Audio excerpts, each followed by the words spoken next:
سعاد، قسم ہے قرآن کی جو نصیحت دینے والا ہے کہ تم حق پر ہو، مگر جو لوگ کافر ہیں وہ غرور اور مخالفت میں ہیں۔ ہم نے ان سے پہلے بہت سی امتوں کو ہلاک کر دیا تو وہ عذاب کے وقت لگے فریاد کرنے، اور وہ رہائی کا وقت نہیں تھا، اور انہوں نے تعجب کیا کہ ان کے پاس انہی میں سے ہدایت کرنے والا آیا، اور کافر کہنے لگے کہ یہ تو جادوگر ہے، جھوٹا۔ کیا اس نے اتنے معبودوں کی جگہ ایک ہی معبود بنا دیا؟ یہ تو بڑی عجیب بات ہے۔ تو ان میں جو معزز تھے وہ چل کھڑے ہوئے اور بولے کہ چلو اور اپنے معبودوں کی پوجا پر قائم رہو، بے شک یہ ایسی بات ہے جس سے تم پر شرف و فضیلت مقصود ہے۔ یہ پچھلے مذہب میں ہم نے کبھی سنی ہی نہیں، یہ بالکل بنائی ہوئی بات ہے۔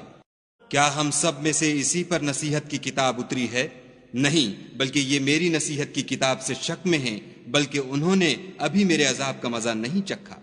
کیا ان کے پاس تمہارے پروردگار کی رحمت کے خزانے ہیں جو غالب اور بہت عطا کرنے والا ہے؟ یا آسمانوں اور زمین اور جو کچھ ان میں ہے ان سب پر انہی کی حکومت ہے، تو چاہیے کہ رسیاں تان کر آسمانوں پر چڑھ جائیں۔ یہاں شکست کھائے ہوئے گروہوں میں سے یہ بھی ایک لشکر ہے۔ ان سے پہلے نوح کی قوم اور عاد اور میخوں والا فرعون اور اس کی قوم کے لوگ بھی جھٹلا چکے ہیں، اور سمود اور لوط کی قوم اور بن کے رہنے والے بھی یہی وہ گروہ ہیں۔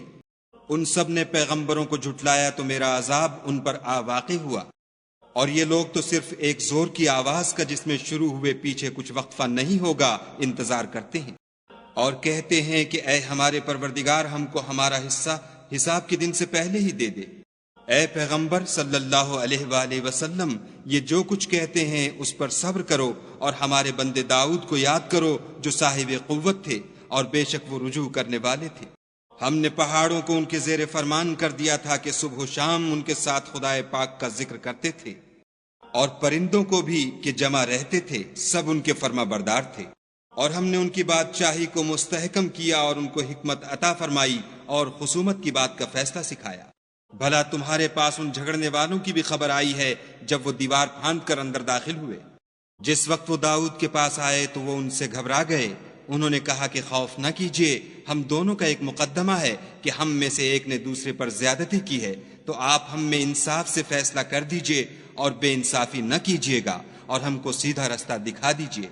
کیفیت یہ ہے کہ یہ میرا بھائی ہے، اس کے ہاں 99 دمبیاں ہیں اور میرے پاس ایک دمبی ہے، یہ کہتا ہے کہ یہ بھی میرے حوالے کر دے، اور گفتگو میں مجھ پر زبردستی کرتا ہے۔ انہوں نے کہا کہ یہ جو تیری دمبی مانگتا ہے کہ اپنی دمبیوں میں ملا لے، بے شک تم پر ظلم کرتا ہے، اور اکثر شریک ایک دوسرے پر زیادتی ہی کیا کرتے ہیں۔ ہاں، جو ایمان لائے اور عمل نیک کرتے رہے، اور ایسے لوگ بہت کم ہیں۔ اور داؤد نے خیال کیا کہ اس واقعے سے ہم نے ان کو آزمایا ہے، تو انہوں نے اپنے پروردگار سے مغفرت مانگی اور جھک کر گر پڑے اور خدا کی طرف رجوع کیا، تو ہم نے ان کو بخش دیا، اور بے شک ان کے لیے ہمارے ہاں قرب اور عمدہ مقام ہے۔ اے داؤد، ہم نے تم کو زمین میں بادشاہ بنایا ہے، تو لوگوں میں انصاف کے فیصلے کیا کرو، اور خواہش کی پیروی نہ کرنا کہ وہ تمہیں خدا کے رستے سے بھٹکا دے گی۔ جو لوگ خدا کے رستے سے بھٹکتے ہیں ان کے لیے سخت عذاب تیار ہے کہ انہوں نے حساب کے دن کو بھلا دیا۔ اور ہم نے آسمان اور زمین کو اور جو کائنات ان میں ہے اس کو خالی از مصلحت نہیں پیدا کیا۔ یہ ان کا گمان ہے جو کافر ہیں، سو کافروں کے لیے دوزخ کا عذاب ہے۔ جو لوگ ایمان لائے اور عمل نیک کرتے رہے، کیا ان کو ہم ان کی طرح کر دیں گے جو ملک میں فساد کرتے ہیں، یا پرہیزگاروں کو بدکاروں کی طرح کر دیں گے؟ یہ کتاب جو ہم نے تم پر نازل کی ہے بابرکت ہے، تاکہ لوگ اس کی آیتوں میں غور کریں اور تاکہ اہل عقل نصیحت پکڑیں۔ اور ہم نے داؤد کو سلیمان عطا کیے، بہت خوب بندے تھے، اور وہ خدا کی طرف رجوع کرنے والے تھے۔ جب ان کے سامنے شام کو خاصے کے گھوڑے پیش کیے گئے تو کہنے لگے کہ میں نے اپنے پروردگار کی یاد سے غافل ہو کر مال کی محبت اختیار کی، یہاں تک کہ آفتاب پردے میں چھپ گیا۔ بولے کہ ان کو میرے پاس واپس لاؤ، پھر ان کی ٹانگوں اور گردنوں پر ہاتھ پھیرنے لگے۔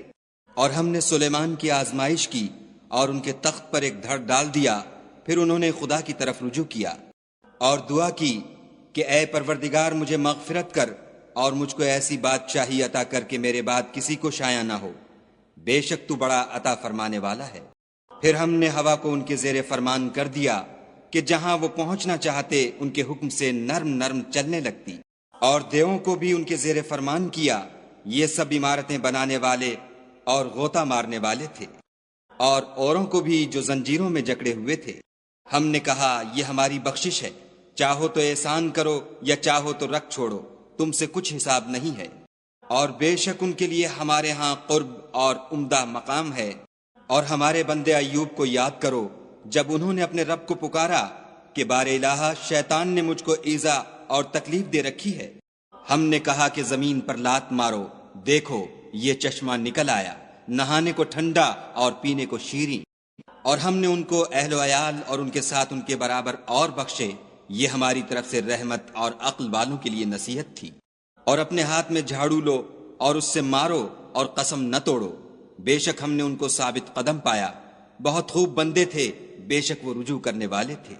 اور ہمارے بندوں ابراہیم اور اسحاق اور یعقوب کو یاد کرو جو قوت والے اور صاحب نظر تھے۔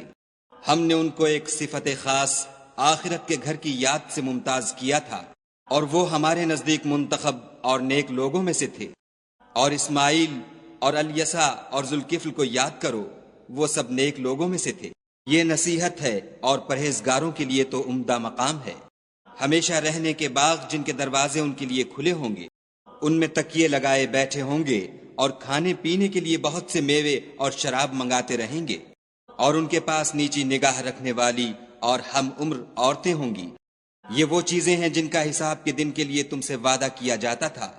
یہ ہمارا رزق ہے جو کبھی ختم نہیں ہوگا۔ یہ نعمتیں تو فرما برداروں کے لیے ہیں، اور سرکشوں کے لیے برا ٹھکانہ ہے، یعنی دوزخ جس میں وہ داخل ہوں گے، اور وہ بری آرام گاہ ہے۔ یہ کھولتا ہوا گرم پانی اور پیپ ہے، اب اس کے مزے چکھیں۔ اور اسی طرح کے اور بہت سے عذاب ہوں گے۔ یہ ایک فوج ہے جو تمہارے ساتھ داخل ہوگی، ان کو خوشی نہ ہو، یہ دوزخ میں جانے والے ہیں۔ کہیں گے بلکہ تم ہی کو خوشی نہ ہو، تم ہی تو یہ بلا ہمارے سامنے لائے ہو، سو یہ برا ٹھکانہ ہے۔ وہ کہیں گے اے پروردگار جو اس کو ہمارے سامنے لایا ہے اس کو دوزخ میں دونا عذاب دے۔ اور کہیں گے کیا سبب ہے کہ یہاں ہم ان شخصوں کو نہیں دیکھتے جن کو بروں میں شمار کرتے تھے؟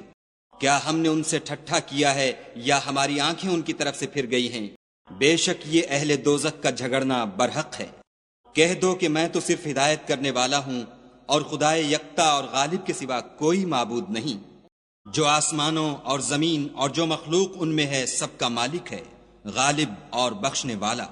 کہہ دو کہ یہ ایک بڑی ہولناک چیز کی خبر ہے جس کو تم دھیان میں نہیں لاتے۔ مجھ کو اوپر کی مجلس والوں کا جب وہ جھگڑتے تھے کچھ بھی علم نہ تھا۔ میری طرف تو یہی وحی کی جاتی ہے کہ میں کھلم کھلا ہدایت کرنے والا ہوں۔ جب تمہارے پروردگار نے فرشتوں سے کہا کہ میں مٹی سے انسان بنانے والا ہوں، جب اس کو درست کر لوں اور اس میں اپنی روح پھونک دوں تو اس کے آگے سجدے میں گر پڑنا۔ تو تمام فرشتوں نے سجدہ کیا مگر شیطان اکڑ بیٹھا اور کافروں میں ہو گیا۔ خدا نے فرمایا کہ اے ابلیس، جس شخص کو میں نے اپنے ہاتھوں سے بنایا اس کے آگے سجدہ کرنے سے تجھے کس چیز نے منع کیا؟ کیا تو غرور میں آ گیا یا اونچے درجے والوں میں تھا؟ بولا کہ میں اس سے بہتر ہوں کہ تو نے مجھ کو آگ سے پیدا کیا اور اسے مٹی سے بنایا۔ کہا یہاں سے نکل جا، تو مردود ہے، اور تجھ پر قیامت کے دن تک میری لعنت پڑتی رہے گی۔